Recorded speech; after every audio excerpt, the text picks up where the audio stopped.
Historical Society and the program In Search of Chelmsford's Farms. I'm Becky Warren, and I am the program chairperson for the Historical Society. And my heart is aflutter because this subject is near and dear to my heart, and to see this many people at a Historical Society meeting, we've broken a record, I think, for a November meeting. So thank you very much for coming. The reason for doing this program, obviously, is to try to document some of this information about Chelmsford's farms. Some of you in the audience can help us document that information. Some of you are here just for the ride, and that's good too. Or perhaps you have a funny story to share. We're also starting our preparation work in getting the Ralph Parlee Agricultural Center going. We have a space for it. We have a vision. We don't quite know exactly what we want to put in there yet, right, Bernie? Or do you have it all set aside? No, it's still in. It's molding as we speak. So we have a vision for an agricultural center. We want to be able to tell that story because it was an important part of Chelmsford's history.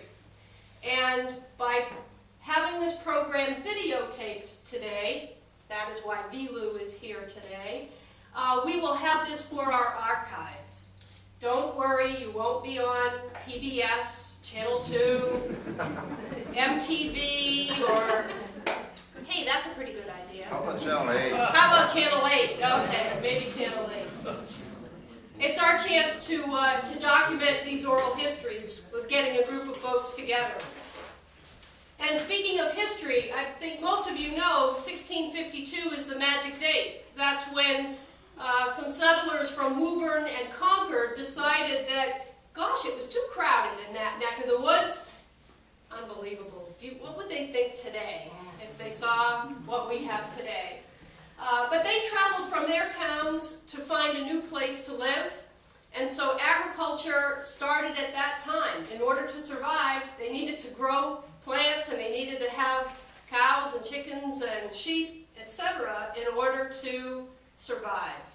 Industry was also a very important part of Chelmsford's history early on, with sawmills and grist mills, textile mills, foundries in North Chelmsford, granite, water power, glass, a lime quarry, all an important part of our town. As the town began to grow, more and more farms appeared.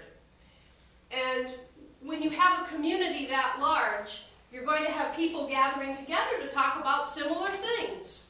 And so clubs began to form.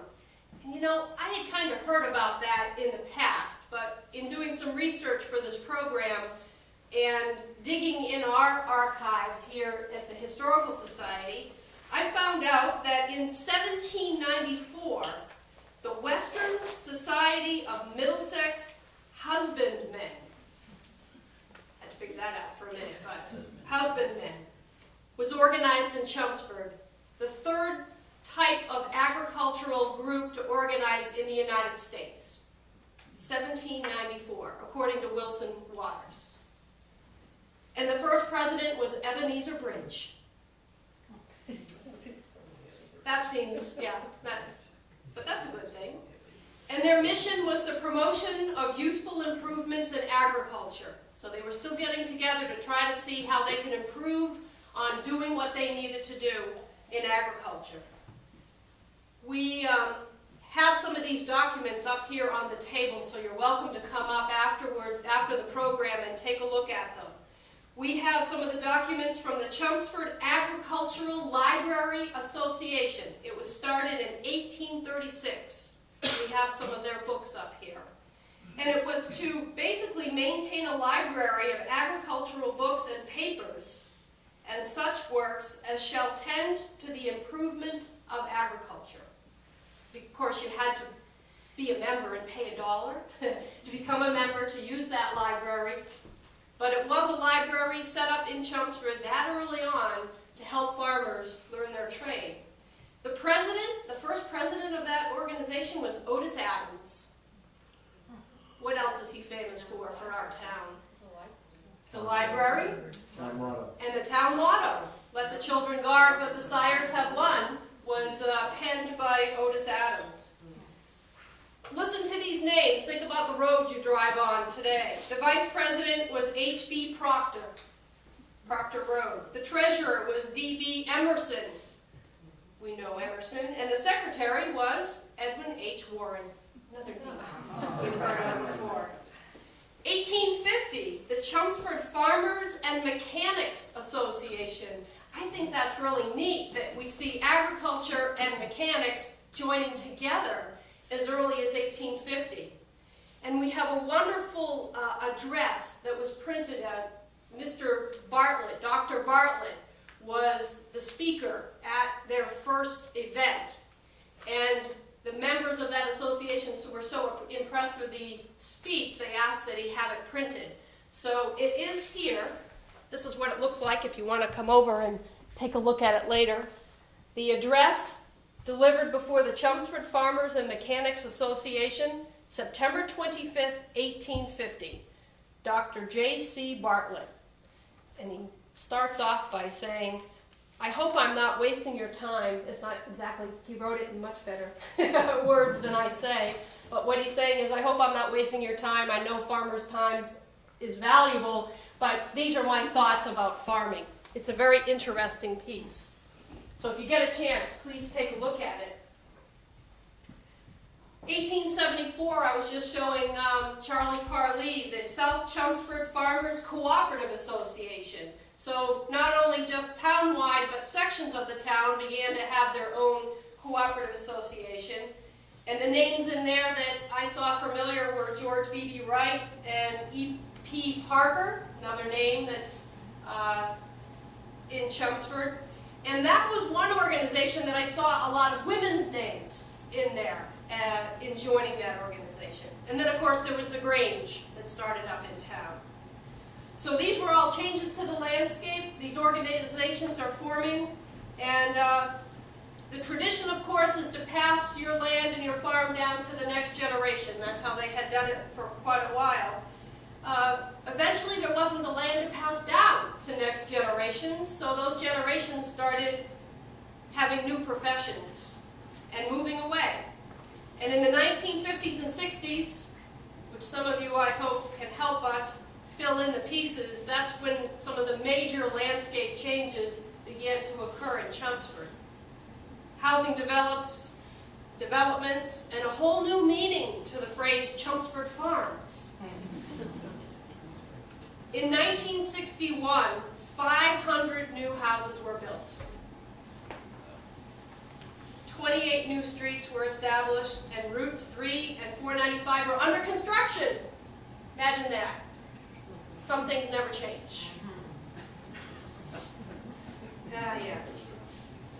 This chance for us today is to provide some documentation. Do you remember the names of the people that worked those farms? Did the farm have a name?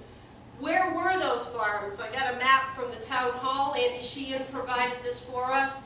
And I'm hoping that we can use some push pins and pinpoint the actual locations of these farms and what types of produce and products did they make. And then what I'm really hoping for are stories, not just the name of the farm and where it was located, but you've got to have some good stories to share with this audience. We can always do another one later of something different, but some stories to share. So we've got it on, we're going to capture it on videotape, we're going to mark it down on the map. And we do have a time limit of 2 hours. This is from 2 to 4. And I don't think I'm going to have to worry about getting this group started. I think we'll be okay. We've got coffee, so that's good too. Vilu also mentioned, as a person that works at the Chelmsford Cable TV, that he's interested in going one step further. So if anybody here is interested in being interviewed one-on-one at the TV studio, my arm is back here because he's asking me to be the interviewer to talk to folks. That is an open invitation, and we'd really like for that to happen so that we can get more stories and more information. So this is the start of the program. It's going to be informal. I really just want us to share our thoughts about agriculture. I thought I might have to start by having a few artifacts up front to get the ball rolling and for people to talk a little bit. So let's do some easy ones. This is called the icebreaker to get everybody started. Sheep shears. Oh, see, I knew it.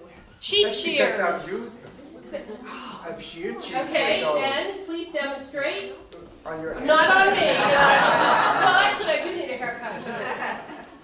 Just like that. So one hand, and of course And the other hand, of course, is deep into in the shear, sheep. in the sheep's wool, holding him because he was tied. But even then, They wiggled wiggled. around a lot. But then after a while, they quieted down, And they didn't and run. and the lanolin in the wool, Ah, yes. your hands just got coated with it. Now, was this a farm in Chelmsford? No, it wasn't. Where was it? In the Catskills in New York. In New York State.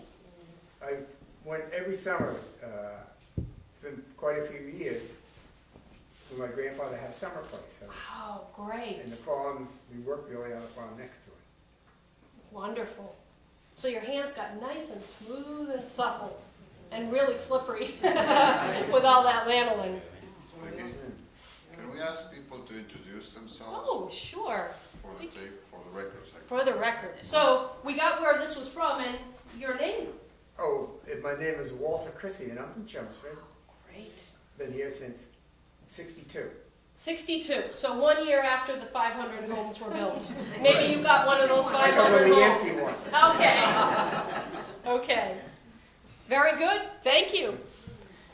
Now, you can't answer this question because you brought this.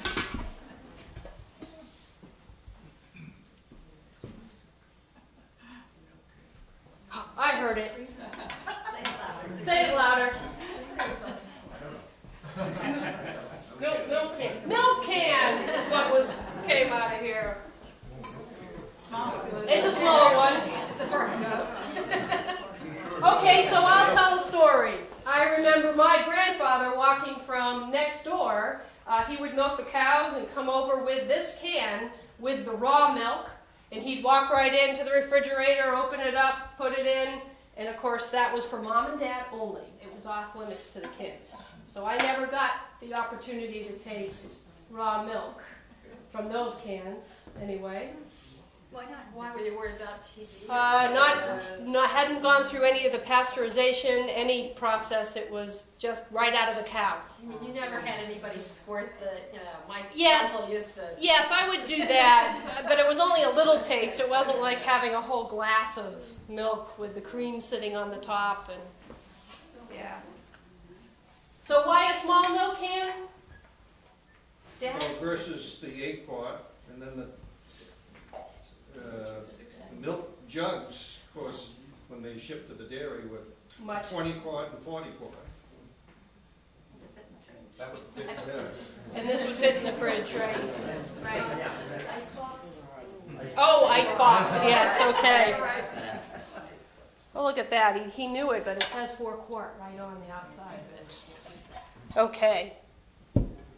And can you imagine, Becky, that's before we had to seal it, so someone wouldn't put something in it to hurt someone else. That's true. That's true. Much different.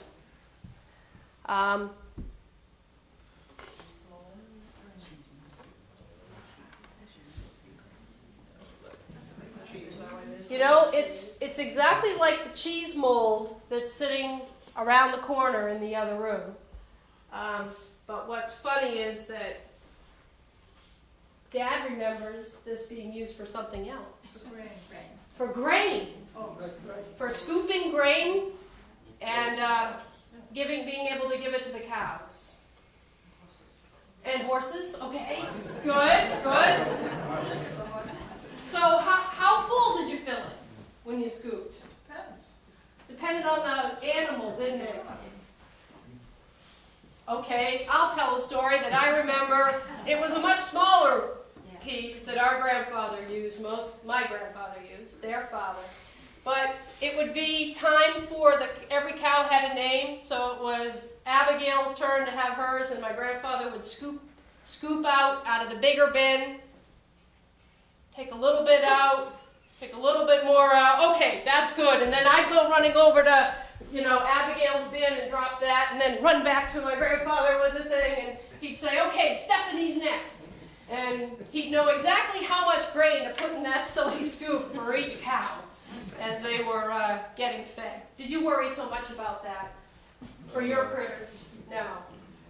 Or for horses? Did you measure your feet? Sort of, whether it was a Holstein or a Guernsey, how big they were. Yeah, so many pounds of grain, so many pounds of milk. Yeah, exactly. That's exactly. Now, you folks are from the Blackie farm, is that correct? I am. You are, okay. This is Mr. Avalon. Oh, Mr. Avalon, nice to meet you. Thank you. Glad that you could make it. So you did worry about how much each cow got. I guess maybe if you had a granddaughter running around willing to run to every cow, you would do it the other way, right? So Becky, why didn't you just allow them to freely eat whatever they wanted? Because they would keep eating and eating and eating. Yeah. And they make more milk, but too much? They'd actually make themselves sick. But you're feeding them grain? No, but they ate what they wanted when they were out in the pasture. But Yep. this was inside when they came in. So this would be inside, time to milk them. After they got milked, they got their allotment, a treat of allotment of grain. But when they were outside, they could eat as much hay or grass as they wanted. It helps balance the diet too. But you did feed them silage, Some farmers did, yes. only some. We did We use- rotation. Silage, hay. More hay than silage. Yeah, right. Depends on what you grew on your farm. That's right. What did I hear about, at the end of the fall and you're harvesting your vegetables and you could often give the cows or your critters the extra vegetables, but never give cows turnips before you milk them? Or the cabbage patch, because the milk would come out tasting like turnip or cabbage. Well, the milk always tasted when they first went out to pasture in the spring. Oh, It did took on it? an entirely different flavor when they ate the new grass. Versus the hay that they had been eating all. winter. Well, don't the cheesemakers talk about the June milk and the June cheese as being Cheese. the best production for the whole year because of the richness of the grass in June? That's what I have heard. That's what they told And that's me. what they told you too.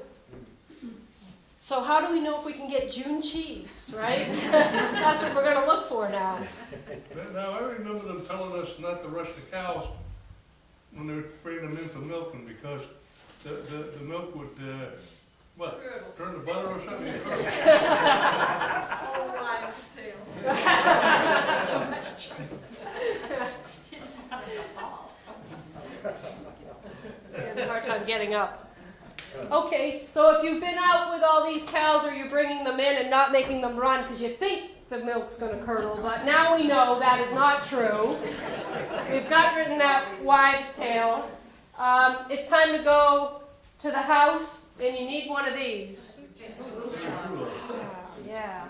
You're going to take those boots off before you go in the house. Why? Because they're muddy. Because they're muddy and a few other things on there, because you didn't look where you walked, it didn't matter.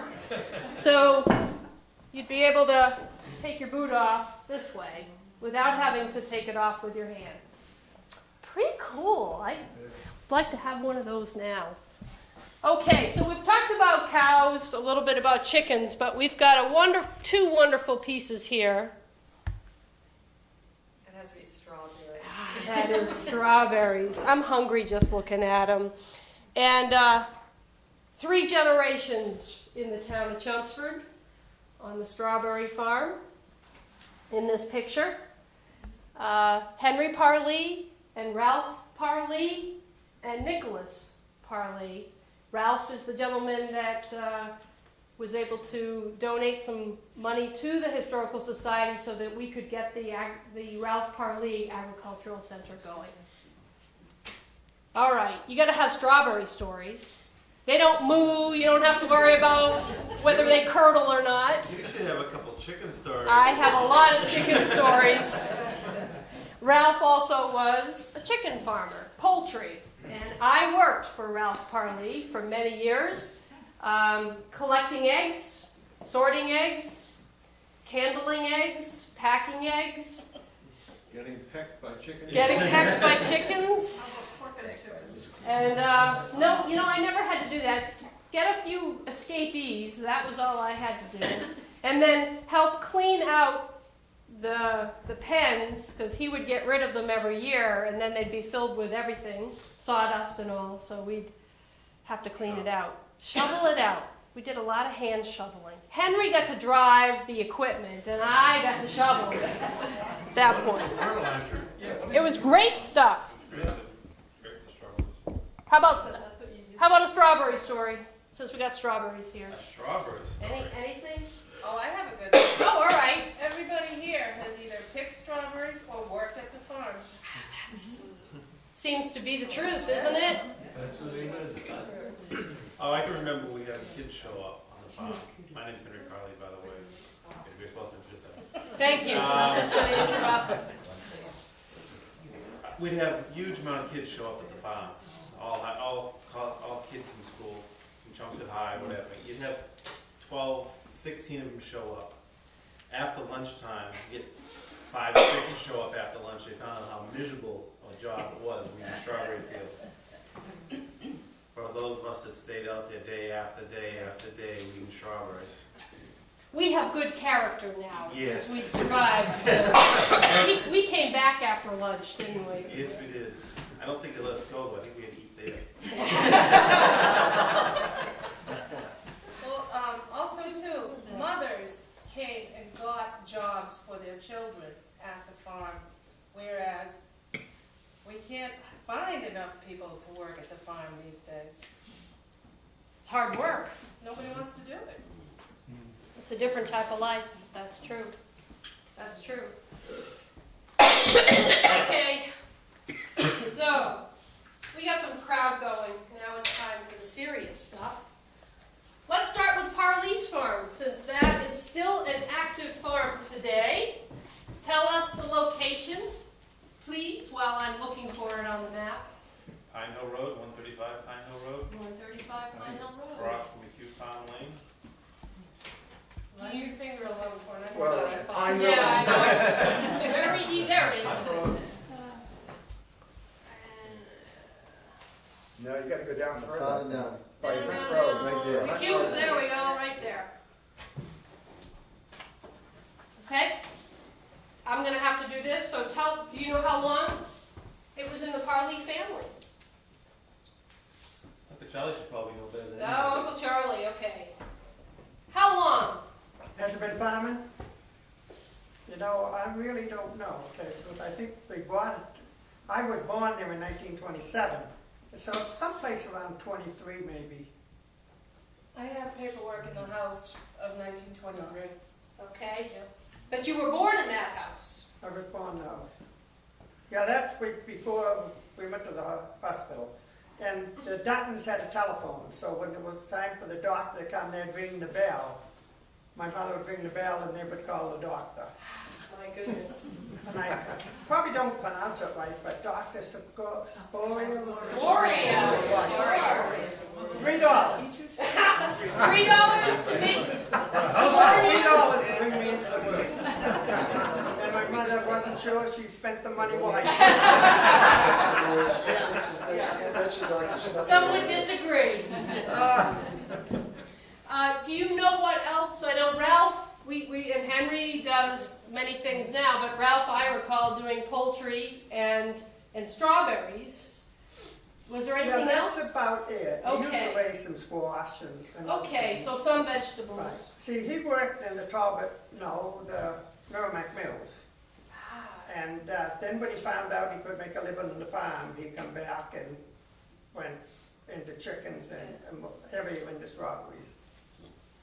There's more eggs than poultry. That's true, it was eggs. Egg roots. Egg roots. All the Parley boys met their wives on egg roots.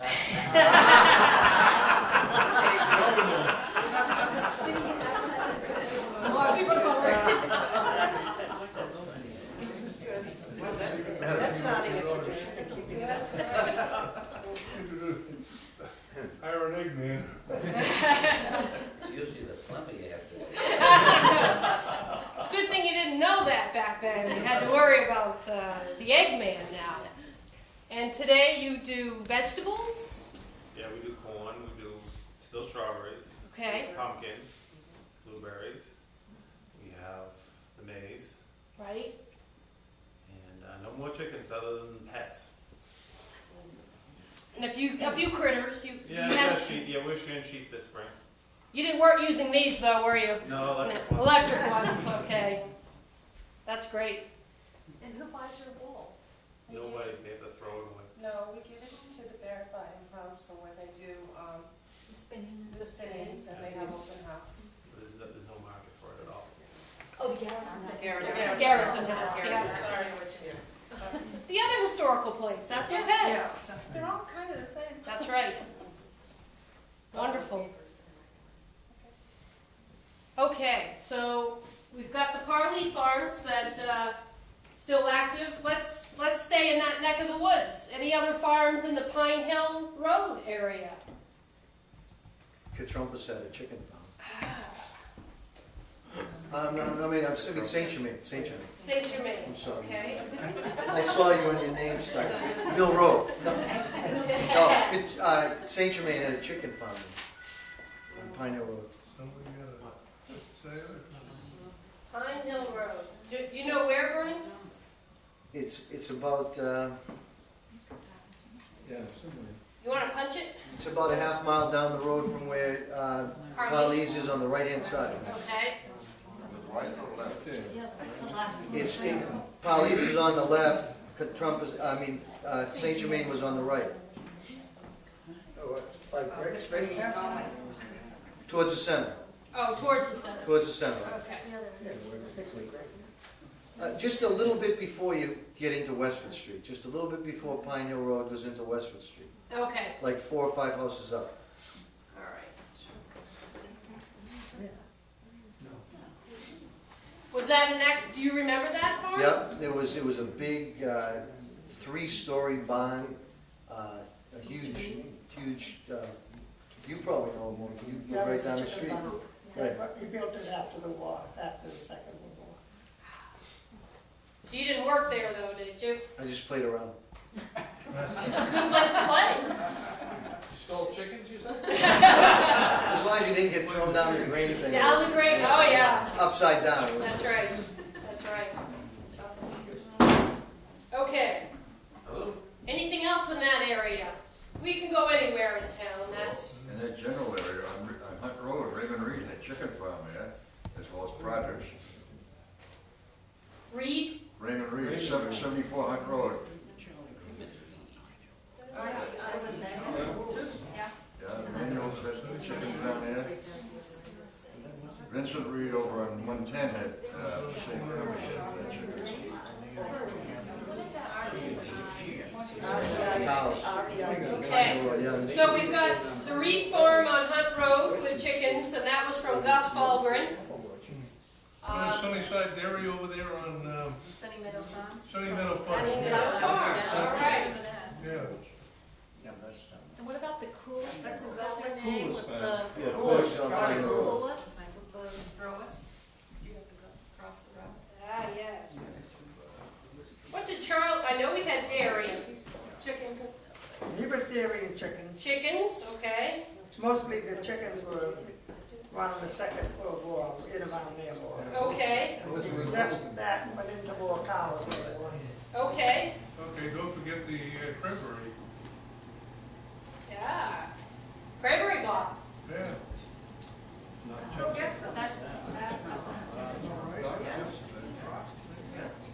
How long has that actually been a cranberry bog that farmed, so to speak, with cranberries? Perhaps Mr. Wojcik back here would know My this. name's Charlie Wojcik. The cranberry bog was designed and built in about 1901 by a couple brothers. The names escape me though. Bernie? A couple brothers, and they put out all their money to build cranberry bog, which was about, in those days, I think like $4,800. And they ran it a few years, and they turned it over to a few other entrepreneurs. from the Cape, I believe. Skipping a few people. A few The name years. of Handy. Yeah. And with Handy, there were two sisters. One was married and one wasn't. And my father went to work for them in about 1954, let's say. I was pretty young when they went to work. And they always had an outrageous crop of cranberries. They had 50 acres. There were early berries and late berries. And I remember because every day after school, I'd have to go out and pick some cranberries, which I made some money. I wasn't complaining. Dry or wet? We always picked dry. The wet is kind of new. It's about 10, 12 years old. We always picked dry cranberries. Dry is worth more than wet. And in the beginning, in the 60s or so when I started, we used to pick them with all little tiny scoops all day long. And then we had machines in about 1975. Went a little faster, but there was less help, so it didn't go faster. The days still stayed the same length, very long. Why is dry worth more than wet? The dry can be sold anywhere. You can just throw them in bags and sell them, whereas the wet, they have to be all dried and separated. It's much more intense. It's more labor. So, and then the cranberry bog, Made in the cranberry sauce, weren't they? more or less, Instead yeah, of juice maybe. fresh berries. Whereas the dry ones could be sold right on the shelf Yeah. for anyone to go home and make their own jelly. So, so the cranberry bog was really well maintained up until my father's death in '79. And then it kind of went downhill because no one really wanted to do it. My brother did it for a few years, but he didn't have much success at it. And by then the price of cranberries was going down, way, way down. It would cost about 33 cents a pound to grow them, and he was getting like 35 cents. He wasn't getting a big yield on his money. So he gave up on it too. And of course now it all belongs to, the cranberry bog half belongs to Carlisle and half belongs to Chelmsford, which is, I think, a good acquisition on our part, because we own about 250 acres of really nice woodland. Whereas Carlisle gets the cranberry bogs, but yeah, it doesn't make that much difference because Mark Duffy just as a wash, he just does it for fun, I believe, along with the cows. The only way he makes money, I believe, is with compost. He takes everybody's manure and makes money. And the farm has nothing to do with it. It's so sad. And maybe a little bit of ice cream. You know what? I forget the original question. Oh, the cranberry bog. Cranberry bog. That was about it. Well, that's That's good. it in a nutshell. That's what we needed to know. Okay. Becky? Yes. My name's Bernie Reddy. Another farm in that area was Perham Cider and Vinegar. I just brought the label that was on the bottle. The interesting thing about it is it says on the label, it was a farm in 1664. And it operated all the way up until around 1957, when one of the biggest travesties I can imagine happened in this town. 495 just went right over it. And, you know, I was talking to your father when we were kids. Everybody in town would go there and get cider. And it was, I got I think it's the 1957 News Weekly. Right before it got torn down, they did about a 30-page spread on it and showed all the workings. There were, off the top of my head, I think there were 40 men working at that industry, which was one of the top industries in Chelmsford at the time. And they tore it down. Now, hopefully today, that wouldn't happen. 1664, it's right on the label, you know, beautiful place. And that was right at, I think, where 495 and Westford Street goes right over 495. Right at that spot. We used to Okay. always go in there and we could, as kids around town, they'd always let us have free cider. Yeah, it's really a, 495 really devastated the town. it's really a shame. It did put farms up. So that stayed in the same family, I believe, from 1664 till 1957. 1957. Wow. One of the fellows there, Perham, that had it, he ended up being a postmaster for a while. And he also won in town a hearse. And he wouldn't have too many people, but when he had someone, he'd take the battery out of his car and put it in the hearse. How did they take it, by eminent domain to make 495? How did Yeah, they go through? yeah, they just took it. They took Boom. it by eminent domain and... The story I got from older people like Mr. Crane, was that originally, it wasn't supposed to go through the center. So the townspeople really didn't have time to get together, and then all of a sudden they changed the location of it. And I know Fletcher was the rep at the time, and he tried his best, and we had everybody we could, but they put it right through the center of town. Oh, yeah, no, there was nothing you could do about it. Yeah. I mean, if it went, if your home was there, it went through it. Yeah. Wasn't there a Russell's farm near that, St. Milton? Yes. Russell. Yes. I forget which Russell. Fred Russell and his sister, Evel, yeah. That big house in the corner. Yeah, the big house is still there. They tell the story, there was one resident there who had a little farm, and he sat on his porch with a shotgun, and he swore that if they came and took his house, he was gonna blow them away. I guess Houselander at the time was police chief, and knew him pretty well and talked him out of it, but he was gonna fight to the death to keep his house. Oh, my goodness. It may have been Russell, I don't know the name. Wow. Too bad he didn't succeed. I think the interesting thing is to think about the number of large farms that were right in the center of town. The Emerson farm, first and foremost, I think, right there on North Road. And the Wilson farm, Moses Wilson. which is right on the corner of Chelmsford Street and Wilson. Wilson Street. On Yeah, Wilson Street. Right on the No, corner. John Chelmsford. On John Chelmsford Street, Okay. all where CVS and all, I brought a bottle of that farm. of the Wilson farm? Yeah, You really? it says Wilson Brothers Village Farm, Yeah. Chelmsford. Gary So they were Galtugian dairy. here is the, Yes, They were dairy. Gary Galtugian is the dean of bottles, but I brought this bottle along to show that you can kind of remember Chelmsford Farms collecting milk bottles. I just have a list of the farms that I have. I have 21 different farms. Some farms I have like 6 or 7 different bottles.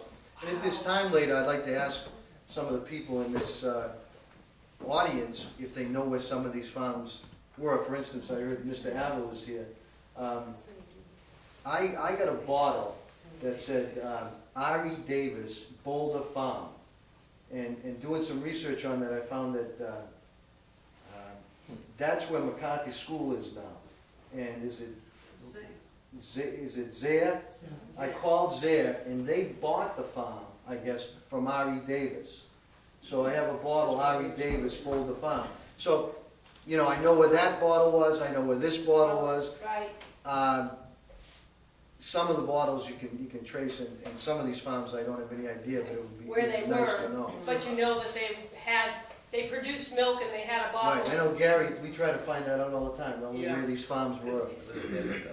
Yeah, it's difficult, but, Combined, there's how many between what you have, there's how many? So you have, just a second, Gary, you have how many on that list? I have 21 different farms. 21, That I don't know where they all were. But some of them, like Davis Road, I know was Davis Farm. Right. Wilson Street, Wilson. Blaisdell at the top of the hill. Blaisdell. And he run the Fairview Dairy. You take a look at this. These are the ones I have. Gary has more than I do. Okay. So I'm glad to see that we have lists, because that's always easier to go by. You've got 21, my father sat down and wrote, how many did he get? 94? 84, sorry. 84 that he could remember. Yeah. Yeah, I think so. So, but this is what we need to, you know, not just get the list, but to talk about what we remember at the different sites. Because between his Well, there was another Parham farm on the other side of the street that was Gilbert Parham, that was dairy, just up to the left. Gilbert? Of Gilbert. Gilbert, Westwood Okay, Street. Yeah, across from Sydney.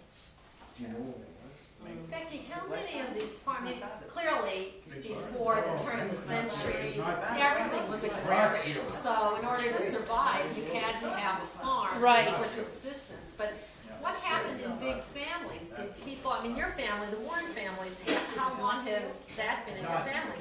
For a very, very long time.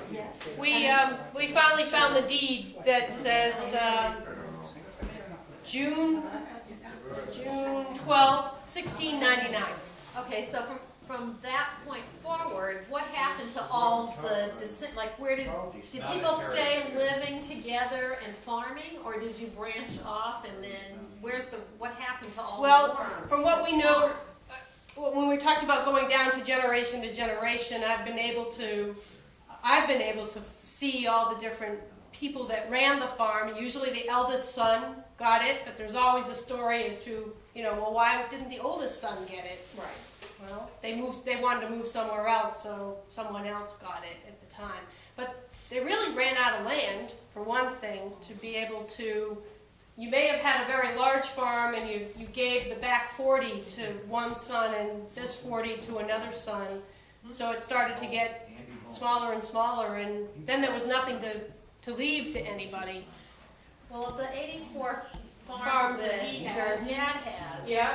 can you see that there's any connection between in other words, are there families that have, you can say, oh, there's a brother here and a brother there, or a daughter marrying somebody in the area, and are they related, or are they all people that aren't related? So, Dad, did you hear the question? Are there a lot of relations with those farms, or is it mostly all separate families? Well, we got the Perhams, we know that, where they were. Yeah, but there's That was, two different sites for Perham. Right, There's they a were- Gilbert Perham. and they weren't. were they cousins? Cousins? They were brothers. Okay. I'm not sure, I think they It might have wasn't been cousins. It wasn't. Two different operations, Yeah, Right. they weren't related to both. I mean, not the same site. Right. Susan's question was, are we seeing a lot of the same families in town just operating their own farms but in different places in town? Or was it mostly More separate. separate families, okay, within the town? because that's what most people did. Didn't Gilbert Perham have the one on West Fifth and Dalton Road? Then he moved up to Lock Road and had a farm up there? It's very possible, Charlie, I'm not See, sure. when I got out of service in '46, I subbed for Glen Blaisdell, which was an R50 route in Chelmsford.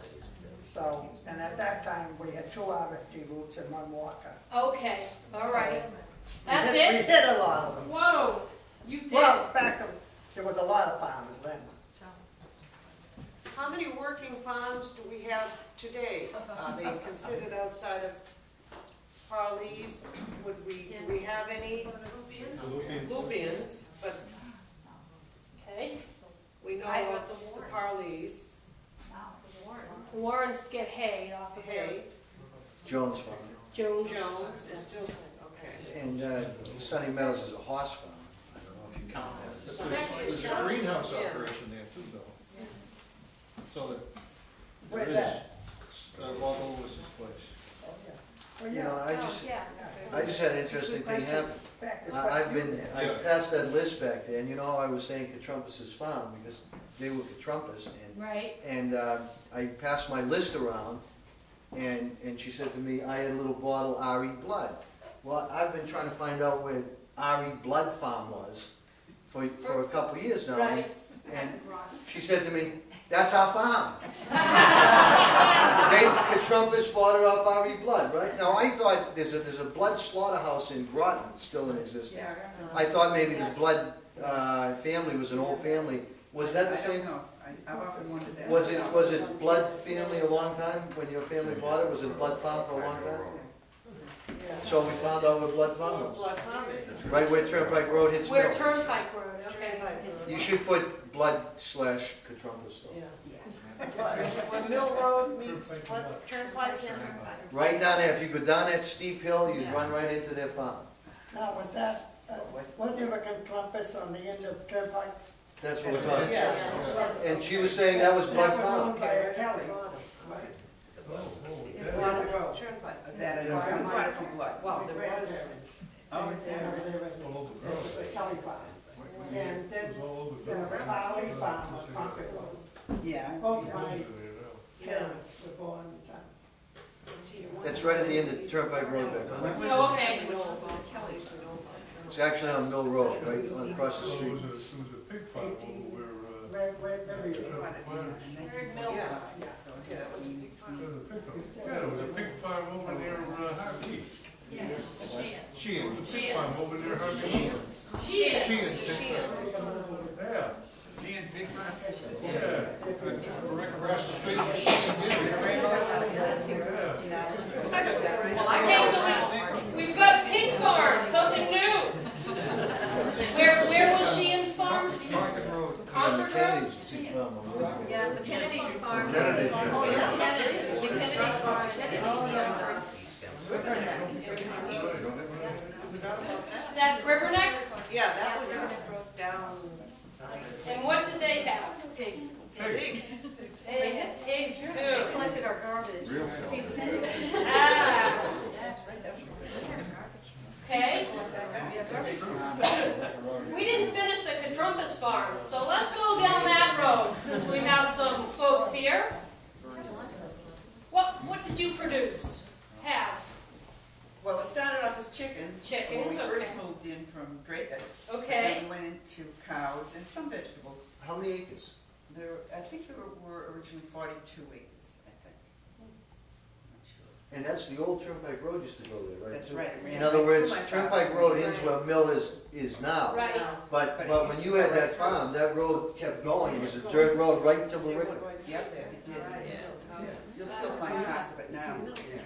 Yeah. We go over. I had an old map of Turnpike. So that was My on mother's side.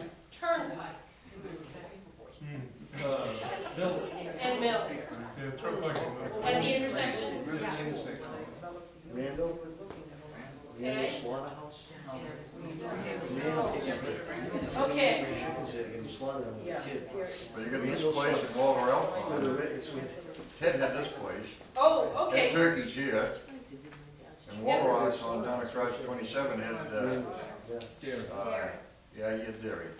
Alcorn, is it? Yeah. Elkhorn, yeah. And the father was over on Hunt Road. Animals over there.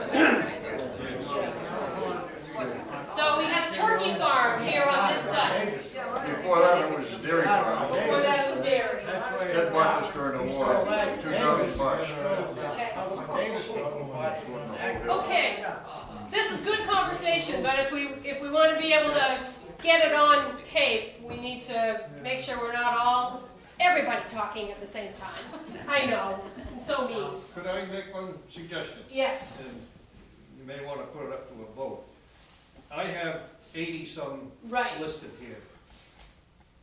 Could we go through this list, give it to you? Mm-hmm.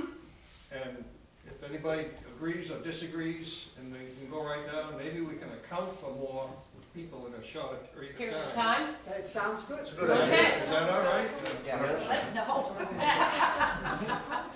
All right, all those in favor? Just kidding. All right. Okay. We have the Emerson Farm, which we have already discussed, North Road. It was a dairy farm, and it stopped being a dairy farm when they had a fire. Correct? I'm not going to know how to pronounce all of these. Fontes. Fontes.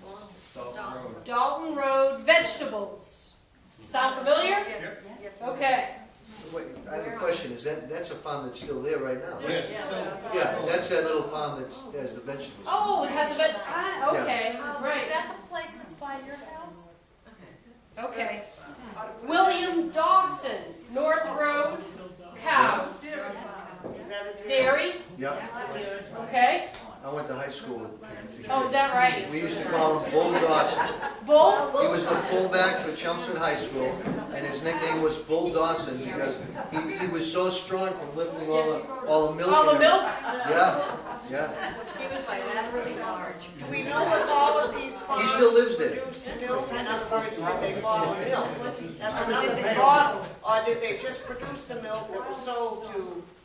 Okay, so while we're doing this, did they bottle their own Do milk, we know if they or did bottled they their sell milk? it? Yeah. See, a lot of them probably just sold their milk to Somebody else who somebody then else that bottled didn't it? bottle it. Okay, but that's a good question. Yeah. Ted Zabrick, Dalton Road, poultry. Yes? Okay. Harold Blackie. Parkhurst Road, cows. Oh, you got. Now, was that located right where Walmart is today? Was that located? Walmart's my bedroom.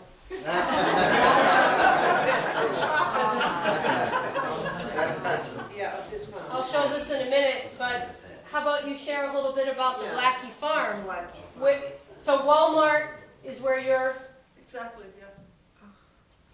Oh, that's so sad. Well, I was born in 1930, and I remember when they put Route 3 through. The original, the two-little lane. The two-lane Route 3. And then my grandfather raised silver foxes. He had these fox pens.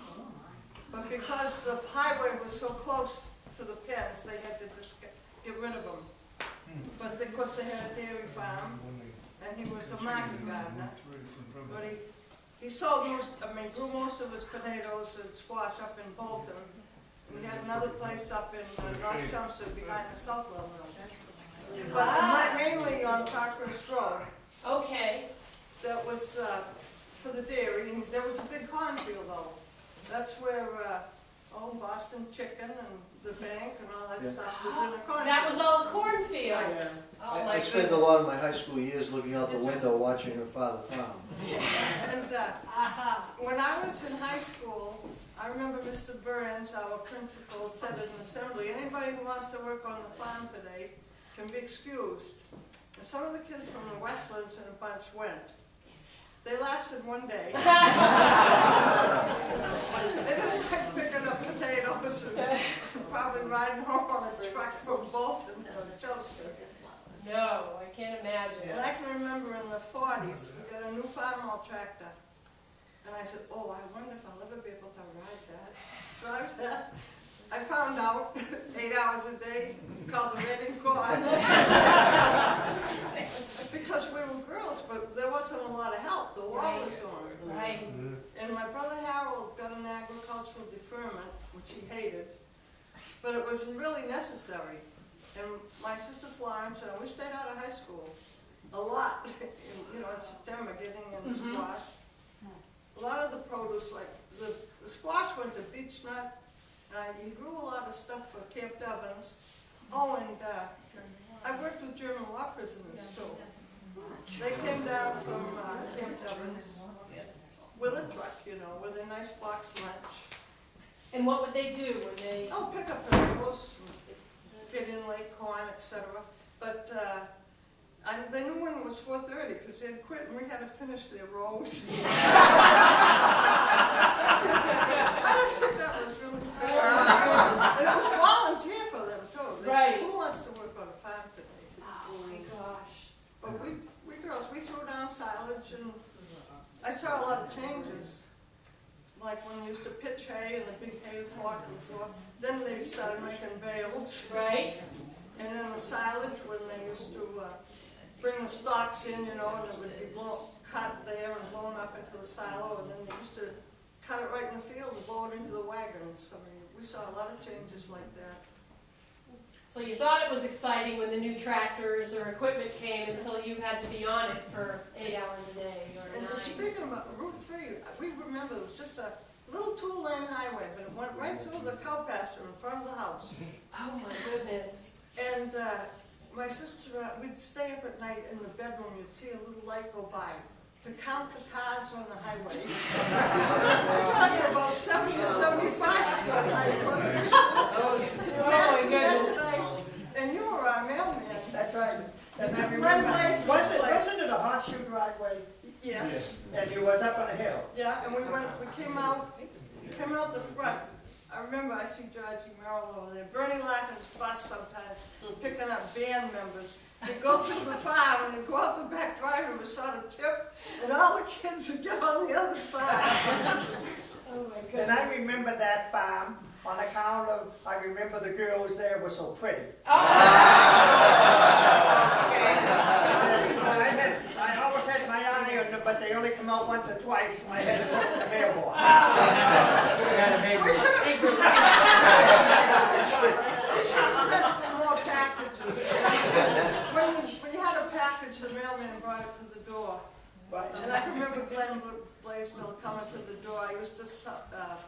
We saved Kellogg's cornflakes box tops. Oh, My yes. brother wanted a baseball glove, and he said, 40 tops, we ate a lot of cornflakes. Not to cut you short, but I just want to say, you mentioned Blaisdell. He kept about 20 cows too, and he was an avid female man that worked 6 days a week. He was a wonderful But he was a nice person. And then he would send, he'd come and say, I owed 18 cents on a Kellogg letter, because, you know, I'd mail a letter, I wouldn't know how much postage. In Erickson's Market, in Chelmsford Center, yeah. my mother would call up on Friday, and the little pickup truck would come over with a box. Of course, we had our own milk, Sure. and we had our, we did a lot of canning. And by the way, I put up 646 jars of stuff this summer. Wow.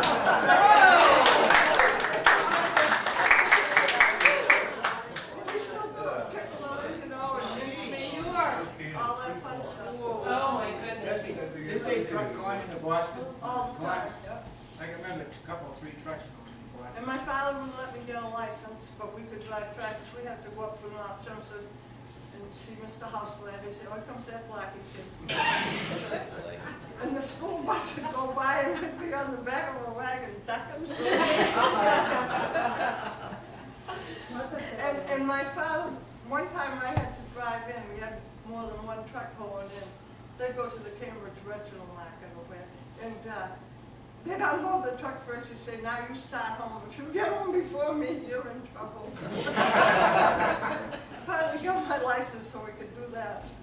Oh, my gracious. How long was that farm in your family? Chicken farm, next to your Mormons. That was Noel's chicken farm. That's where Yeah, McDonald. Homer Noel. Romeo, no. Well, it was first it was Homer, Oh, okay. then Romeo came. I've got that. Okay, that's later in the list. Okay, That's great. You had a question over here. How long was that farm in your family? How far back does it Well, go? the first of the early century, early 19. My dad was born around 1900, and he was a kid on that farm.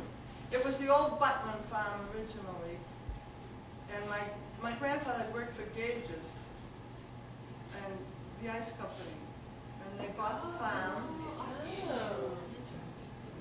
In fact, I have pictures of them on the Merrimack River cutting ice. With a couple horses and a sleigh out there, or whatever. Man, you can't even walk on it in the winter now. And I used to deliver the little son on my pony. Around the loop, Hartford Road, we went up to Avalis. Yeah, I remember Miss Avalon used to, one incident. And we got 3 cents a day it was. 6 days a week, cost 18 cents a week for the paper. And that's what you got. Right. Except for Noel's Chicken Farm. Homer up there, before Romeo got there, he would have $50 for me, because I had to get by those dogs that were chained out there. You know, he had these dogs stationed out, I suppose, for people to stay away from his chickens. Sure. He gave me $50 and said I could keep the change, and I made sure I got up there. Was that still on your pony, too? Yeah. Oh, wow. Oh, my goodness. I'd love to see Lowell Sun papers delivered today on the pony. Wouldn't that be? I'll pay him $50. Yeah, I know. Your picture was being circulated. Everyone was doing it. I know it's back there. Okay. Thank you so much for bringing that in. That is beautiful. The original's hanging in the bank up at Drum Hill. At Drum Hill. Okay. Enterprise Bank. They wanted a painting of the farm. And that's authentic. That's exactly nice. what it looks like. So Becky, did I was you born about on the that Bowers day. farm? You were born in that farm? Yeah, yes. The we Bowers were- Bowers? That house there is going up. The big front hall banister, there were 22 rooms. And my grandparents lived downstairs, and we lived upstairs. We had 4 wood boxes. And I hated to come home and hear that saw going. And we liked a lot of wood to fill it. And when I was in high school, though, they got radiators. And that was wonderful. Oh, my gracious. We got radiators in high school. We didn't have to sleep 3 kids in a bed Bed. with flannel sheets and water And not as much wood having to, yeah. Oh my goodness, thank you very much, that is wonderful. That's a nice picture. Your question was about? Was the Bowers, next So that was the Bowers? You're still in Drum Hill, Fred Merrill had a slaughterhouse then. It's where the Drum Hill Motel is. And then we used to plant the corn in his fields. Do you have that one down? I don't have The Merrill. Merrill's slaughterhouse? Fred Merrill. Fred Merrill, okay. I got Spencer Chamberlain's. In fact, his place is right where the Mai Tai was. Right there. Where the Mai Tai Was. Moss. And the slaughterhouse is in the back. In fact, the road, you can still, part of the road you can still see if you're going down Route 4. Ah.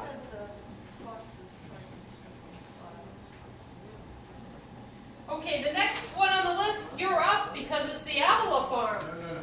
Well, I thought you were on Merrill's. Oh, we'll still do Merrill. No, that- Merrill was, we did that one up, and what road was that considered on? North Road? No, but that was Westford Road. Old That was- Westford. That was still Old Westford Road, right to the town line. Okay, They changed it to Drum Hill Road. after, it was Old Westford, okay. That was always Old Westford. That must not have been a very pleasant place to visit, that old slaughterhouse. Slaughterhouse, oh yeah, all the farmers went. Slaughterhouse. Just a part of, Caught up in all of the news down there. oh, it was the place to go. The foxes were fed twice Oh, to yeah. meat from the slaughterhouse. From the slaughterhouse. Oh, okay. How it's all connected. All right, we're going to go quickly through the list here. The Avila farm, which is where the high school is today. Yeah, we were on the other side. We were on Granville Road. We were on Granville Road. Graniteville Road, Yeah, okay. Chelmsford High School is the Avila side. And Westford Road and Davis Road. Okay. Westford and Davis, okay. It's one of the horse out there in the triangle. Was it a dairy? Dairy Oh, farm? yeah. Okay. Got a good story to tell us? Well, no. Hey, he does have a good story. He does. Charlie and I hear stories tonight. Let me tell you, I got a squeal in a minute. Okay. He come up to the Ashby not too long ago, and he was telling me about his father, how we tried to resist them taking it over for school. Now, if he can make that shot, he'll be all right, because I listened to it for half a day. No, we have dairy farm. We only have about 64 cows. We raised almost a ton of milk a day. Wow. But we planted that Merrill farm land there, and we planted up in Westford, and then we planted in Nados. We planted maybe about 100 acres in corn. In corn, And we raised okay. almost a ton of milk a day. Did you ever bottle your own or did you just sell it? No, we just sold it. But before, going back to the chickens, my father bought the farm in 1928. Okay. And then he had chickens, and then from chickens during the war, had the chickens and the turkeys, and then only had maybe about 8 cows. Yep. And then we didn't get into the cows until about 1946. Ah, okay. And then we built on that. from that. And then the barn burnt in 1960. Ooh, and he makes wine in the cellar.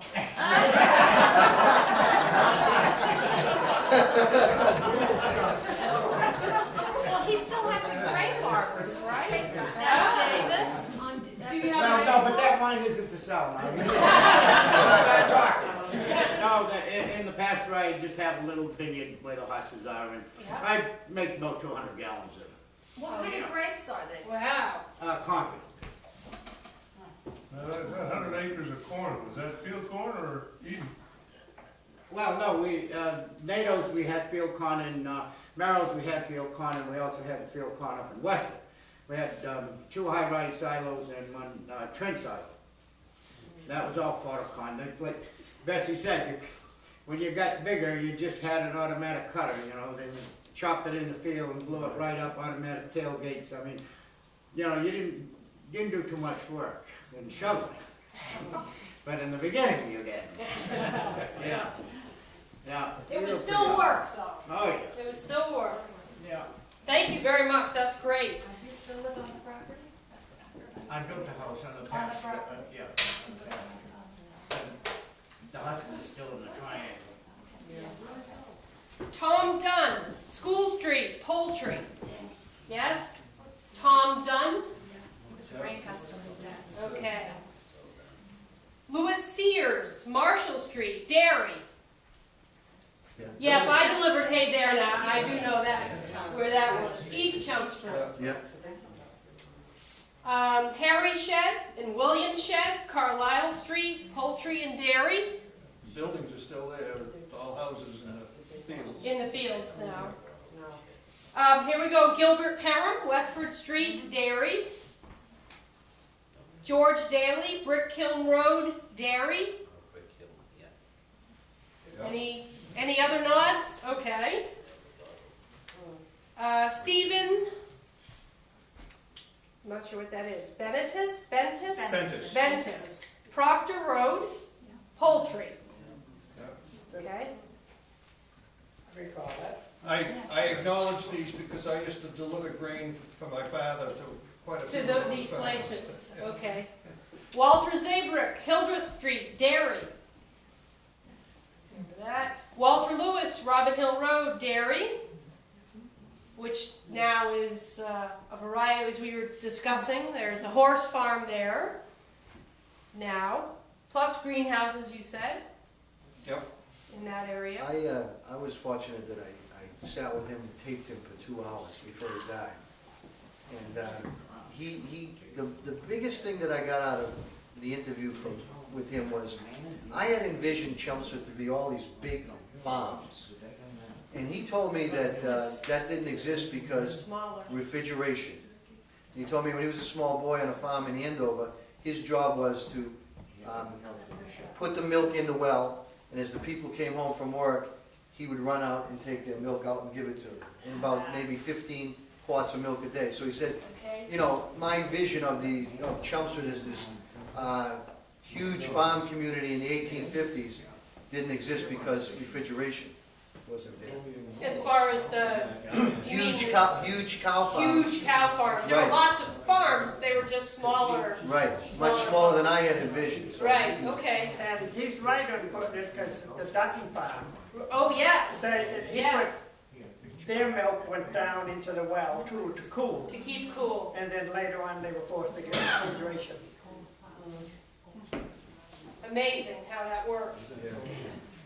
Charles Coolis, Pine Hill Road, Dairy and Poultry. Edwin H. Warren, Boston Road, Dairy, Poultry and Fruit. Yes, I know that one. Charles Wells, East Putnam Avenue, Poultry. Smaller one, very small, But he sold his eggs. but he did sell his eggs, okay.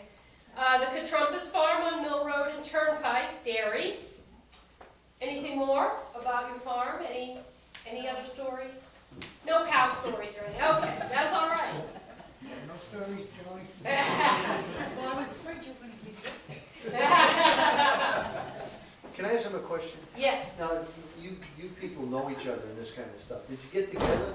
We went to high school. Did you have, you know, fun times, all the farmers get together? You have this information.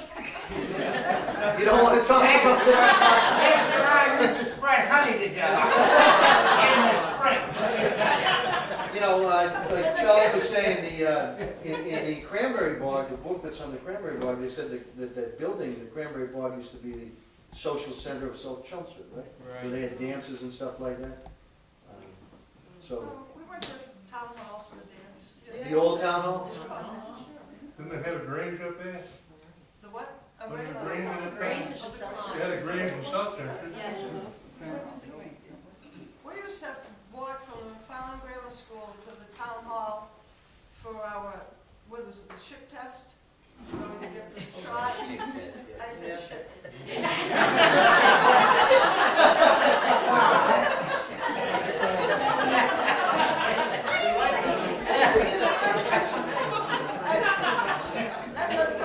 I said, But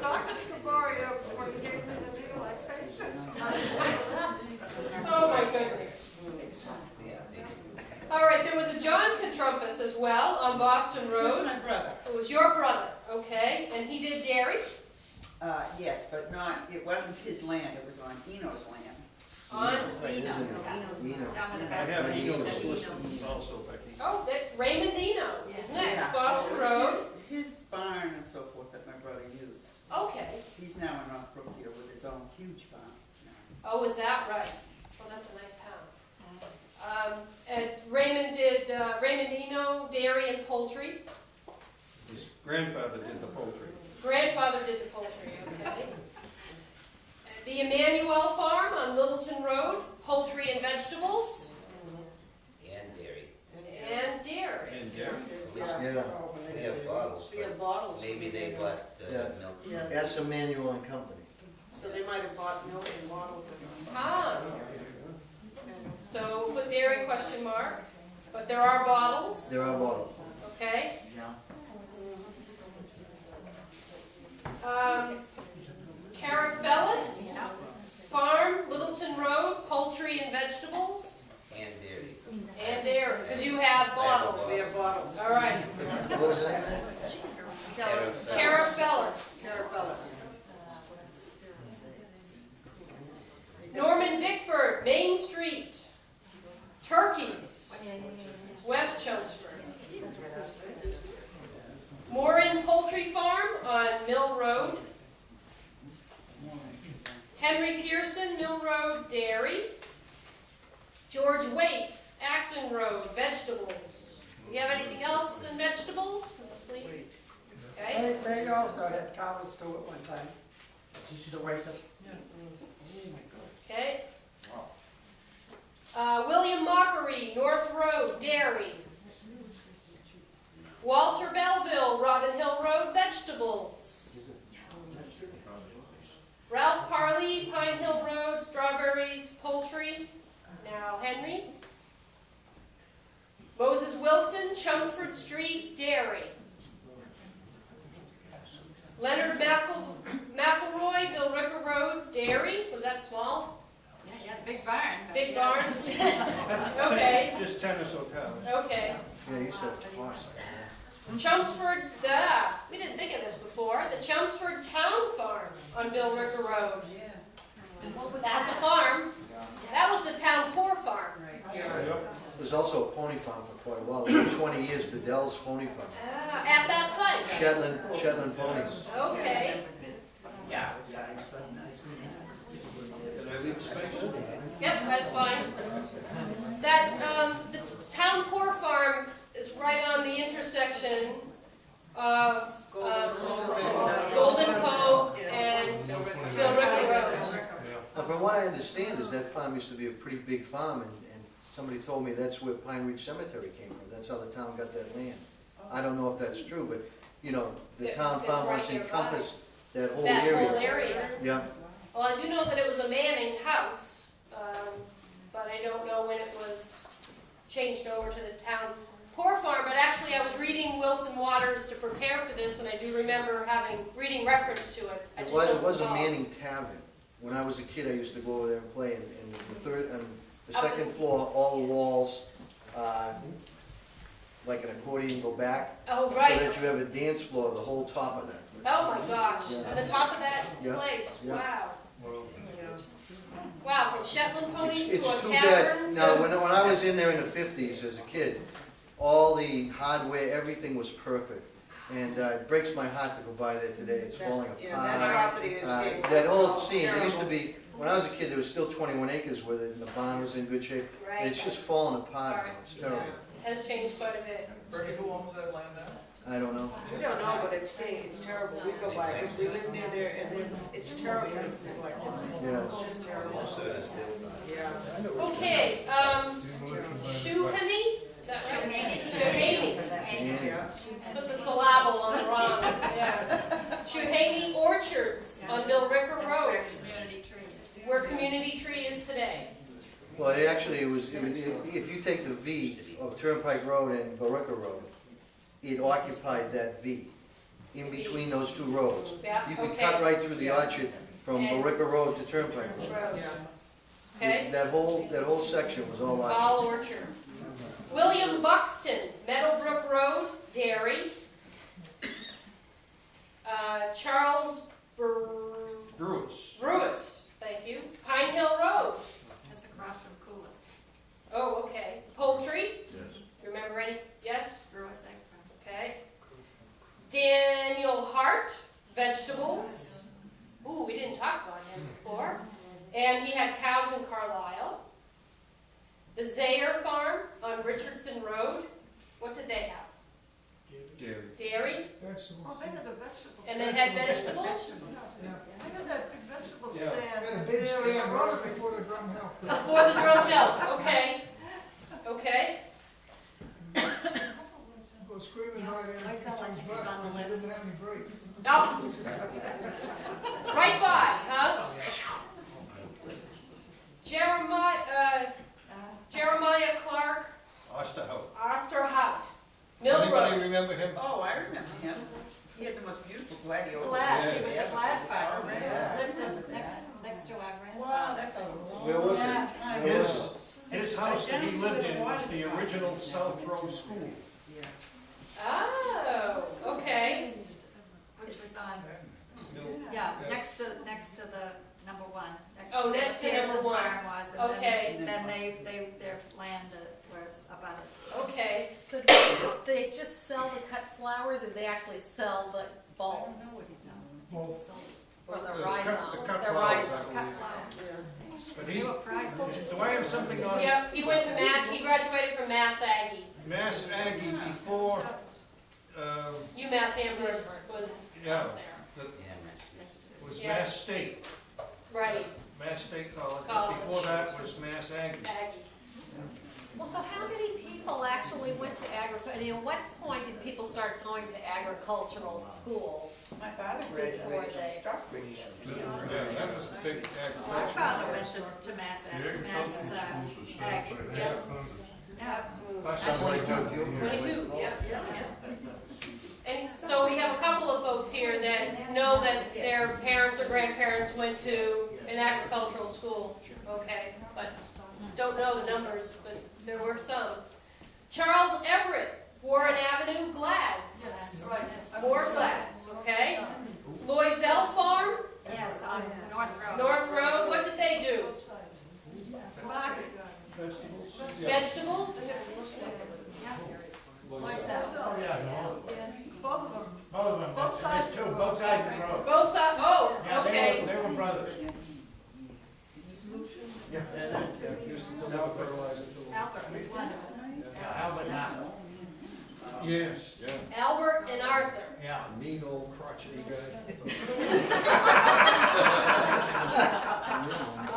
Becky, where was all this Down on- sold? down on- Was it sold in Lowell or in Boston?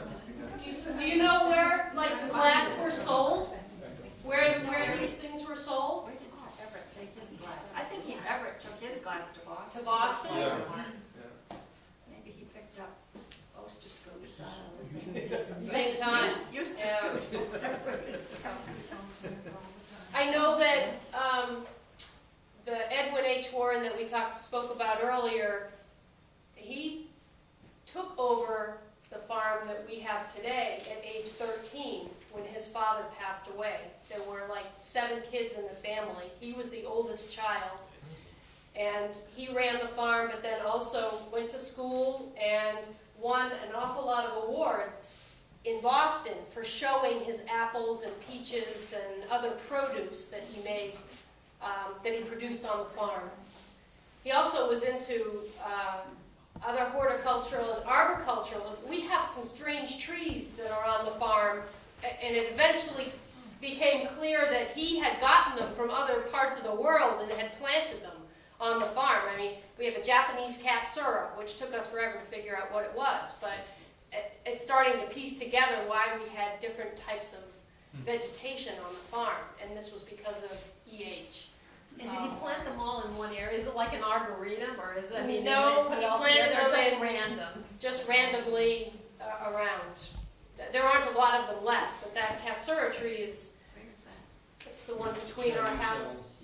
Oh, yeah. Oh, They oh, call it the oh, Chinese yeah, elm, okay. but Yeah, but it isn't.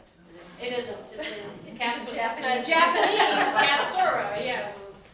Okay, so we did the Louisville, and there were two brothers on both sides of the road. Willie Adams, North Road. Yeah, he had an orchard. He had an orchard, okay? Yeah. Now, his land went from Parkhurst Road all the way down to Drum Hill Rotary. That was Wow. all orchard at one time.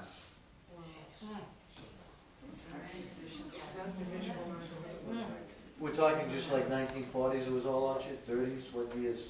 Oh, yeah. Oh, right. When we were in high school, on the corner of North Road and Davis Road, that, he had orchard, that was an orchard. Well, And he lived on Davis, and in back of his house, there was 6 acres, there was orchard there. wow. That's so He knows lovely. most of it. So, I guess asking the question, we don't know where he sold that. Was that all sold locally? Where did all these apples and produce go? I don't know. Probably the parent cider. That's true. It's all homes now. It's all homes now. Parent cider used to, He did his, they had a huge industry there, so. so maybe a lot of those apples went to Param. We took My out, uncle- we took apples to Parham's. You took them to Param's, okay. My uncle, on my mother's side, used to truck vegetables from Chelmsford area to the Boston market. Okay, This is in the 30s and 40s. 30s and 40s, okay, okay. And so what was your mother's There family's was a name? market in Marks. What was your mother's family's name? Pearson. That was the farm we mentioned a little bit ago on One Mill Road. Were they related to the Pearsons on Warren Avenue? No, That have a farm? no, that's another Pearson. I think I've got them down. Yeah. Pearson. Yeah. Alcorn, Dairy, Hunt Road, Dairy, dairy and turnips. That's quite a combination. Do they have other vegetables, perhaps? They used to grow. They had strawberries too? That Alcon started out on Davis Road. Started on Davis, Yeah. okay. Because he and Bessie's father were buddies. Ah, They used to Go to the loan Lions each other Den. their horses and whatever. I remember that. oh, great, okay. So it wasn't all work. Albert Lupian, Westford Street, fruit. Howard Thayer. Lupian did chickens too. Chickens. I got some. Howard Thayer, Turnpike Road, Dairy and Glad's. He had a big Oh, what was it about that part of town? It was Glad's, wow. That was a nice farm. That was my last paper, my last customer. And in the winter, I used to take refuge in there and help him milk his cows. Is that Warm up to until warm I up? could go down Turnpike Road again. Oh, that's great. Also, not on my pony though. I think it was 63 cents, I'm not sure. 62 cents. George Zayer, Richardson Road, Dairy. No, Zare was on North Road. The one on Richardson Road was Andy Bowman. Andy Bowman was on Richardson. So George, He ended up where North Road. Okay. he had, Andy Bowman had a dairy and he also bottled milk. Suburban. And where You have that, was Dad? Suburban? No, I don't have Road? it. Suburban Dairy. Richardson Road? You know, Richardson Road, Suburban Dairy? Suburban Dairy, he bought Suburban Dairy, the retail off of, Charlton, what was his name? Anita's father. Lived on Off Road. No, right, that's the brother. Suburban, he started, the dairy, right on, before 95, remember where Anita, well, his father started, and Andy bought him out. And he started pasteurizing his own milk. So it was started by what name? Suburban was started. Suburban Dairy, yeah. Was started by. Oh, Andy Bowman. Okay. I don't know what he called his farm before that. Okay. Great. Good. So George Zayer was North Road. Or Davis Road. Davis Road. Davis Road, okay. Davis Road. Stanley. Okay. Philip St. Germain, Pine Hill Road. That's who we said, that's the chicken. poultry. Gilbert Perham, the other Perham, Westford Street, dairy. Sheehan Dairy, Boston Road, dairy. Where was that on Boston? Anybody know? Near Concord Road, but going away from the center, was on the left. Had a large barn, used to milk 11 in the morning and 11 at night. Where Concord Road splits off from North Road, it was right there? Not on Boston Road. I mean, Boston Road, where it splits off? Yeah, just towards the center on the left. Now, is that the same family that's up on Pine Hill Road right now? The Sheehan's? Sheehan's Yeah, and the they ended up there, the town bought it, took it over to a school years ago, and then they were able to buy it back Buy it from the back. town later on. Is that the same family that was the Sheehan's you're talking about? Sure. But there was a Sheehan pig farm. That's on next on the list. Concord Road, Oh, yeah, yeah. yeah. And I don't know if they were related or not. but- Yeah, that, I don't think they were there, I never heard of it. Yeah. Sheehan Dairy? The Reese Goat Farm, Parker Road. And they, Small scale. but- Small scale. Yeah, yeah. okay. Donald H. Fogg, Boston Road, had poultry. That would be Julia Fogg's family. Becky, I want to know, when you raise goats, what were they, I mean, frankly, the only people I knew who had goats were my cousins, and they had them as pets. So who was buying goats? Milk. Goats are a big business. A lot of people couldn't drink cows, drink Some milk. people can't drink cow. There's 700 goats right now in Concord being raised on farms.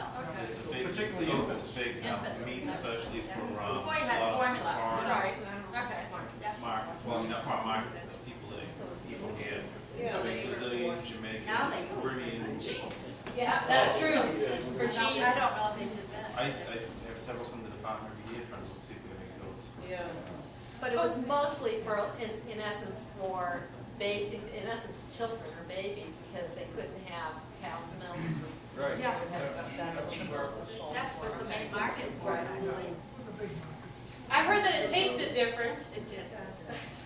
It wasn't as nice. Okay. Not true. Okay, we have different opinions. As long as you kept the billy goat out away. Okay. And you kept it cold, you can't hardly tell. You couldn't tell, so it had to be cold and no billy goat nearby. Okay. Billy goats out of it. All right. They're the ones that add the flavor. Remember that for you future goat farmers. Okay, Eastman on Moore Street. I don't have a first name. And Dairy. Anybody else remember that? Eastman? Remember Carol Eastman? She was our age, she still is. Her parents had a small business. Brook Hill Road and Moore Street. Okay. C. Harvey, Boston Road. Did they have any? Claude. I remember Claude with Harvey Building Supplies, but Yeah, well, it's prior the to same that, same family. They had pigs. Pigs. Okay. Okay. The Spanos Farm on Fay Street, vegetables and poultry. Fay Street is off of Acton Road. It's a small street. As you're heading, as you're heading here, it's a left-hand turn before you get here. There's a left-hand turn, and that is Fay Street. Martin, Concord Road, vegetables and strawberries. Yes? Small, okay. Harold Pearson, Turnpike Road, greenhouses. Carnations. We had a dairy too. Yeah. And dairy. That was out there. They were brother-in-law.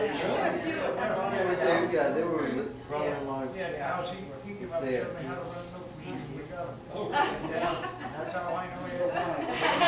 Dale's father. Yeah, Dale's father. Stephen Ventus, Proctor Road, poultry. Yes? Yeah, have to help me with this one, Dad. O-C, Oskowski. thank you. Oskowski. Billrica Road. Yeah. What did they do? Vegetables, Vegetables, I think. vegetables, yeah. Yeah, Skulls get vegetables. Okay? Oh, I know. Proctor Road, you still have Sammy Zuzo. He had chickens. I think we're coming to that I one. think we're getting there. It's Well, on there. Walter Alcorn, Yeah, we did him. Yeah. Blaze, No, there's two. Yeah, we Okay. did both, I think we talked about Did you do both? One's on Hunt Road, one's on Acton. Acton, okay? Blaisdell Farm, dairy, where's Blaisdell Farm? It's the Northview Farm. I'm sorry? Northview Farm. Northview Farm. He bottled his milk. That sounds familiar. His license. Oh, yeah, now, Northview Farm was Blaisdell? Blaisdell. Blaisdell. It's up with the right across So- from the Lutheran Church. Across from the Lutheran Church. Okay. Old Westwood Road? Oh, yeah. Pearly Kimball, Yes. Poultry, Crosby Lane, right? Crosby Lane, Right is off. that right? Yeah. It is Lane, isn't it? Yes. Yeah. Curly Kimball. George B.D. Wright, Acton Road, Nursery. Park DeWolf Dairy, Park Place. So I assume they did dairy. Gordon, Charlotte. Gordon and Charlotte. Charlotte was a pack. Yes. Okay. Wayne Jenkins, Dairy. Anybody know where that was? Yes, on Yeah. Thompson, just Right opposite. at the corner here, Right at the corner Right, here? Just Yeah. up. on Button Hill Road. Yes. Okay. Where the Balboas live now, I guess. Yeah, still, The house Okay. is still there. yeah, still there. Good. Ralph Peterson, Concord Road, Cattle. He was a cattle dealer. Cattle dealer. But he had a few cows. He had some cows. Okay. Frank Wojcik, Concord Road, Poultry. That's your dad, right? Concord and Proctor Road. And Proctor. So when it says poultry, does that mean you're selling the chickens to selling the Chickens chicken? to or did you Purdue, actually- like, and the eggs to the egg dealer, door to door. So wait a minute, I wanna know, were there egg battles? I mean, it sounds like there's a heck of a lot of people There must have selling been. eggs. I mean, did people have the territory carved up? The way- What did the they way- do? World War II brought about the need for a lot of chickens. That's where all these people started the chicken farm. You gotta, and Lowell always had Oh, 100,000 yeah, people. for sure. All right. The other thing is that the average flock may be 1,000 or 2,000 birds. Now, in Maine, you get 100,000 birds in one building. And so, These were free range These chickens. were all free Yeah. range Yeah. chickens. at Well, much smaller not scale. entirely. Some of them.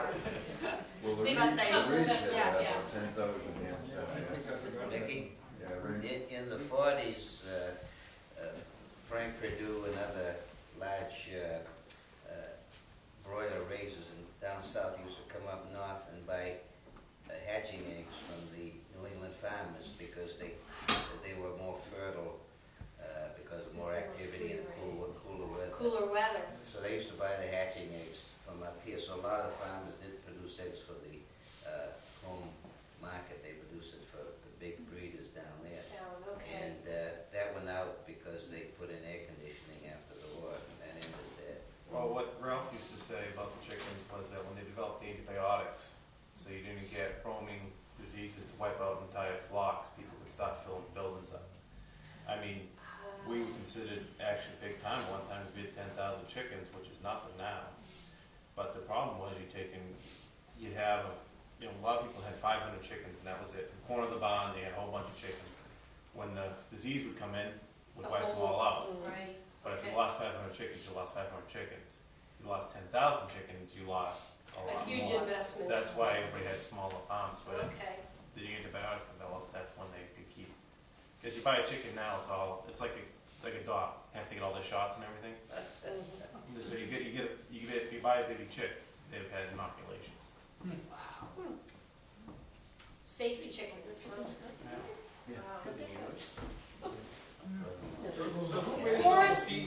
Forrest Doopy, Jones Farm? Yes? Wait, what was it called? The name of the person was Forrest Dupee. D-U-P-E-E. So I thought that the Jones Farm actually leased land from Walter Lewis. He's coming. Was that right? Walter's coming. But, so what was the difference? Where was Dupee's farm and where was Walter Lewis's farm then? Doopy's is on the left going towards South Chelmsford, Okay. and Walter Lewis is on the right Okay, as so you we're come into across South the Chelmsford. street. Across the street and down. Where Okay. Jones is now, that was Doobie. That was stupid. Eastman on Moore Street, Derry. Yeah. Evelyn Russell, Derry. Where was she? Westford East. Street, Sorry. Right up. Westford or Just where, Worthing? like in between Worthing and Westford Street. The house is still there. Was That that was Dalton and not Rose. Yeah. was a brother. That was the brother, was up on Dalton. Well, how about Fred Russell is next on? That's the brother. Okay, that's a brother? Dalton goes. And he was on Dalton? Okay, and he had bees. All right. Walter Pegnon, Derry, South Chelmsford. Henry Ai, Hall Road. Hull Road, Poultry. And then Sidney Parham we talked about. You mean I got a duplicate there? No, we hadn't. We had started. Oh, all right. Okay. Stuart McCormick, Garrison Road, cows. The Williams Farm on Garrison Road, dairy. Yeah. F.P. Warren, Elm Street, dairy. What was that? Elm Street, Yeah, there was a Lions farm on Elm Street, at Dairy and Hens. Lions. Yes, that's where. I don't have that. Larson is now. Yeah, okay. FP was on the other side of the street. Oh. Used to deliver grain there years ago. Albert Simpson's farm, I don't recognize that name. Gus, Lions had what? Lions Farm had what? I had cows and hens. Okay. We talked Romeo, Noel, Chicken farm. chicken, okay, on Parkhurst Road. James Mullen, Brick Kiln Road, poultry. I can vouch for that. Okay. There's another one here, Dad, begins with R. Ryopel, right? Riopel? They have pigs. Back to Knowles. Back to Knoll, okay. The chicken farm was on, in what they call Caroline Plain, and they used to dig up Indian arrowheads and everything in the yard right there, because the Indians had a big encampment there, in that area. Was that Brookhill Road? No, Right. Parkhurst. Parkhurst Road? Parkhurst. That's Caroline Plain, That's that's where Caroline Plain is? It runs from there down through, Stedman Street, We used to back find towards them on Wall, the farm. from Yeah, there. 'cause somebody once asked me where Caroline Plain is. I had no idea. They used to train on it. So that's the area that you told me about a long time ago.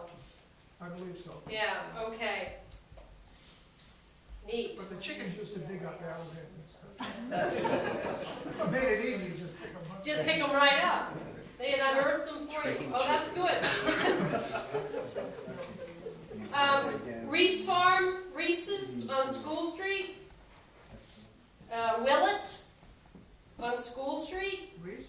What did Reese have? Poultry? Poultry, yeah. Okay. Yeah, chickens. And how about Willett on That School one, Street? someone else told me that, and I don't recognize it. Anyone else recognize that name? No? So that's a big question mark, okay? We talked the Sheehan Farm on Pine Hill Road, Dairy. We're almost done, folks. The Zuzis family on Proctor Road. Vegetables and poultry. St. Germain, we talked about that one already. Raymond Reed, Hunt Road. 74 Hunt Road. 74 Hunt Road. And that was the poultry one? Poultry and market Mills, okay? Spencer Chamberlain. Anyone recognize that? Spence Chamberlain. Spence, okay. Western Road? Oh, Yeah, Old Western Old Road. Westford Road? He was the second slaughterhouse. He had a slaughterhouse and dairy. Ah, okay.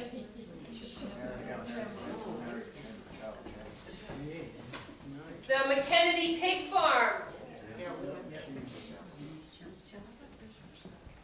And we did that one, that one, that one. We got through my father's list. Plus all the ones that everyone else had done. Did you get Sammy Susan? Yeah. Gus, did we miss any from your list? Well, I've got a Swanson that was right next to the golf course. Yes. They raised celery and Oh, asparagus. celery, yes, and asparagus, yes. And I don't know if you put, this place used to be, belonged to Green. They had cows here. Then Ted Alcott bought the place and he had turkeys here. Okay. Okay. And, Gus, didn't you tell me that where we have those planting beds and there's the stone foundation, that that's actually the foundation of the coops? well, there were chicken coops out there. The turkeys were all over the place. I mean, they ran all over. Kenneth Reed over on Park Road, he had hens. That's, Kenneth Reed. yeah, that's the father of the Freddie and so forth. Yeah, that's right. They didn't know that. Vincent Reed, down on 110 where Dad and the boys was out back there, he had chickens. And somebody took, well, I didn't hear anybody mention, the Red Wing Farm down by Agways. Oh, that's right.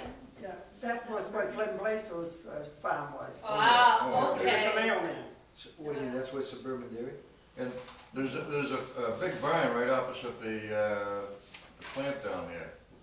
I think the lady that does braided rugs lives there. That must have been a farm at some time. Yeah, I don't recall. That off like No? There's only a couple acres. But there's a big barn there. Oh, it Yeah. Yeah. So let me get this straight. Where Red Wing Farm is today, that was originally, Glenn Blaisdell.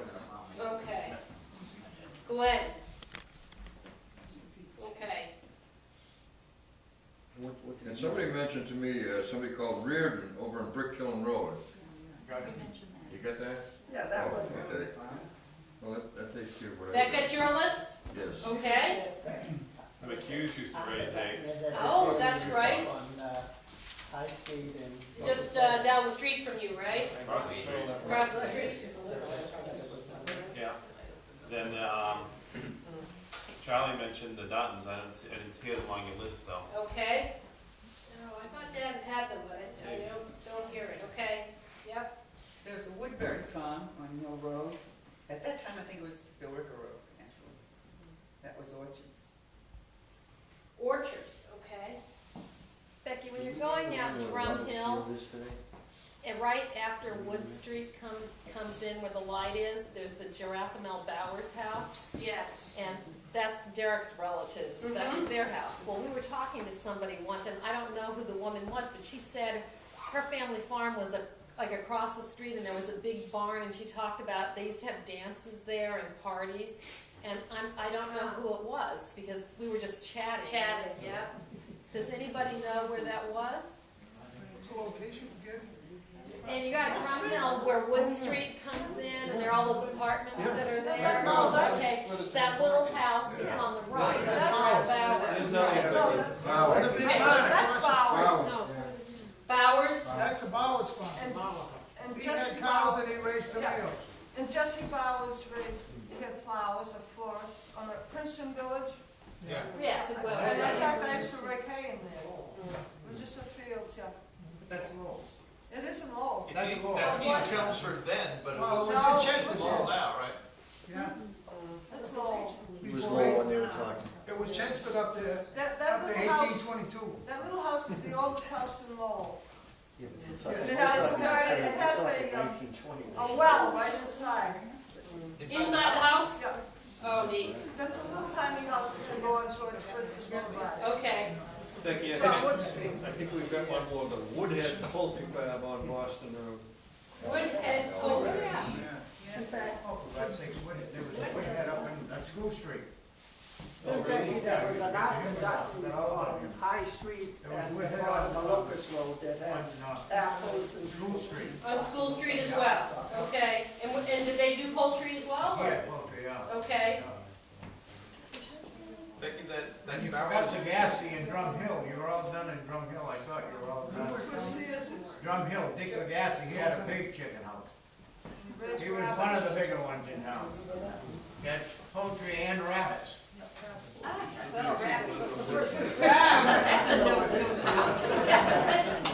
Drum Hill. I remember that. Right where Sears is right now.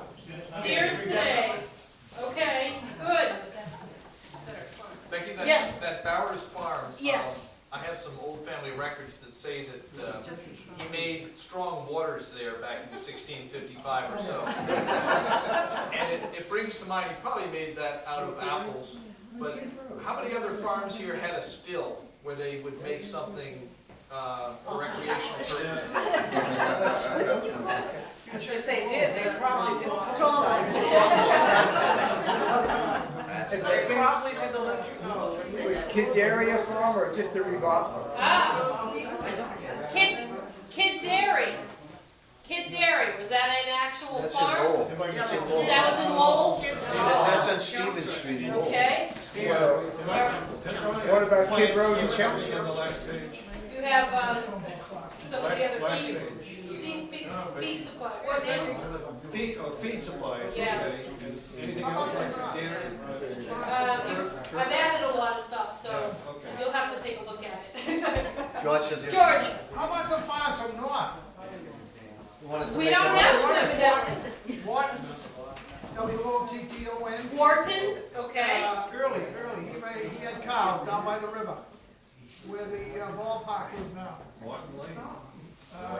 There was Clark's Farm on Kingsborough Road, where the apartment houses are, and he raised Indian corn.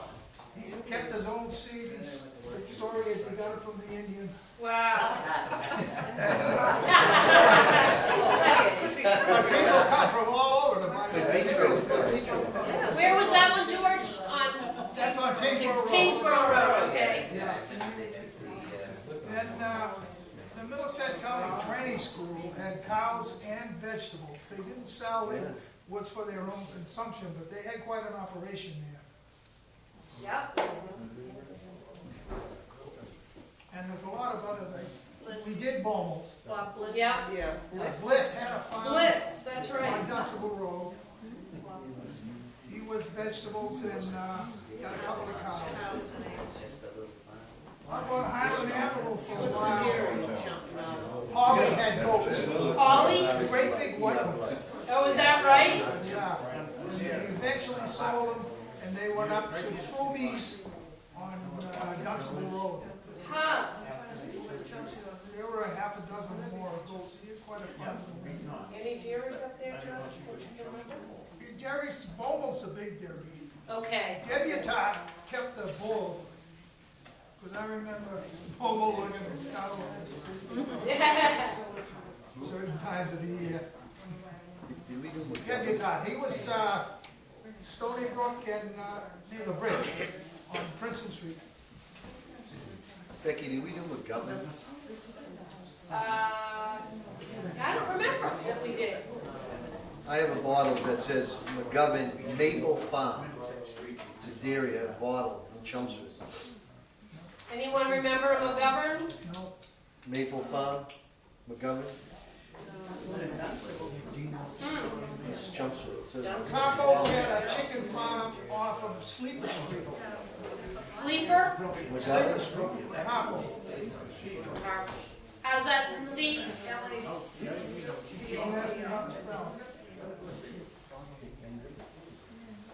Okay.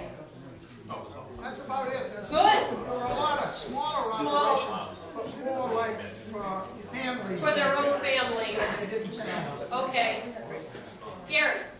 I don't know exactly what part of East Chelmsford, but I have two billboards. One is Walter Lee, it says Walter Lee, East Chelmsford. And the other one is Mellow Brothers, East Chelmsford. Of course, L-E-E for Lee? L-E-E.